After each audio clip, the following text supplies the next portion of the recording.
श्री हरदास गणेश जी और खीर की कहानी। एक बार गणेश जी ने पृथ्वी के मनुष्यों की परीक्षा लेने का विचार किया। वह अपना रूप बदलकर पृथ्वी पर भ्रमण करने लगे। उन्होंने एक बालक का रूप बना लिया। एक हाथ में एक चम्मच में दूध ले लिया और दूसरे हाथ में एक चुटकी चावल ले लिए और गली गली घूमने लगे। साथ ही साथ आवाज लगाते चले जा रहे थे, कोई मेरे लिए खीर बना दो, कोई मेरे लिए खीर बना दो।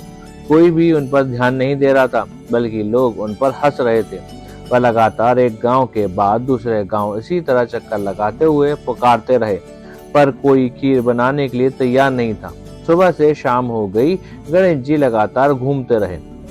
एक बुढ़िया थी, शाम के वक्त अपनी झोपड़ी के बाहर बैठी हुई थी।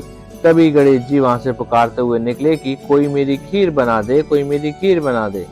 बुढ़िया बहुत कोमल हृदय वाली स्त्री थी। उसने कहा, बेटा मैं तेरी खीर बना देती हूँ। गणेश जी ने कहा, माई अपने घर में से दूध और चावल लेने के लिए बर्तन ले आओ। बुढ़िया एक कटोरी लेकर जब झोपड़ी से बाहर आई तो गणेश जी ने कहा, अपने घर का सबसे बड़ा बर्तन लेकर आओ। बुढ़िया को थोड़ी झुंझुलाहट हुई, पर उसने कहा, चलो बच्चे का मन रख लेती हूँ। और अंदर जाके वह अपने घर का सबसे बड़ा पतीला लेकर बाहर आई। गणेश जी ने चम्मच में से दूध पतीले में उड़ेलना शुरू किया। तब बुढ़िया के आश्चर्य की सीमा न रही जब उसने देखा दूध से पूरा पतीला भर गया है। एक के बाद एक बर्तन झोपड़ी बाहर लाती गई और उसमें गणेश जी दूध भरते चले गए। इस तरह से घर के सारे बर्तन दूध से लबालब भर गए। गणेश भगवान ने बुढ़िया से कहा, मैं स्नान करके आता हूँ, तब तक तुम खीर बना लो, मैं वापस आकर खाऊंगा। बुढ़िया ने पूछा, मैं इतनी सारी खीर का क्या करूंगी? इस पर गणपति जी बोले, सारे गांव को दावत दे दो। बुढ़िया ने बड़े प्यार से मन लगाकर खीर बनाई। खीर की भीनी भीनी मीठी मीठी खुशबू चारों दिशाओं में फैल गई। खीर बनने के बाद वह हर घर में जाकर खीर खाने का न्योता देने लगी।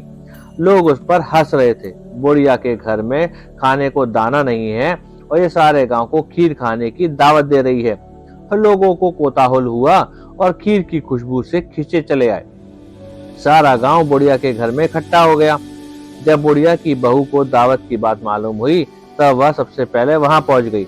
उसने खीर से भरे पतीले को जब देखा तो उसके मुंह में भी पानी आ गया। उसे बड़ी जोर से भूख लगी हुई थी। उसने एक कटोरी में खीर निकाली और दरवाजे के पीछे बैठकर खाने की तैयारी करने लगी। इसी बीच एक चींटा गिर गया और गणपति जी को भोग लग गया और वह प्रसन्न हो गए। जब पूरे गांव को खाने की दावत देकर बुढ़िया वापस आई अपने घर तो उसने देखा बालक वापस आ गया था। बुढ़िया ने कहा, बेटा खीर तो तैयार है, भोग लगा लो। गणपति जी बोले, माँ भोग तो लग चुका है, मेरा पेट पूरी तरह से भर गया, मैं तृप्त हूँ, अब तू खा, अपने परिवार और गांव वाले को खिला। बुढ़िया ने कहा, ये तो बहुत ज्यादा है, सबका पेट भर जाएगा, इसके बाद भी ये बच जाएगी, ये बची खीर का मैं क्या करूंगी? इस पर गणेश जी बोले, उस बची खीर को रात में अपने घर के चारों कोनों में रख देना। और बुढ़िया ने ऐसा ही किया। जब सारा गांव जी भरकर खा चुका था तब ढेर सारी खीर बच गई। उसने उसके पात्रों को अपने घर के चारों तरफ रख दिया। सुबह उठकर उसने क्या देखा, पतीले में खीर के स्थान पर हीरे, जवाहरात और मोती भर गए और बहुत खुश हुई। उसकी सारी दरिद्रता दूर हो गई और वह आराम से रहने लगी। उसने गणपति जी का एक भव्य मंदिर बनवाया और साथ में एक बड़ा सा तालाब भी खुदवाया। इस तरह उसका नाम दूर दूर तक प्रसिद्ध हो गया।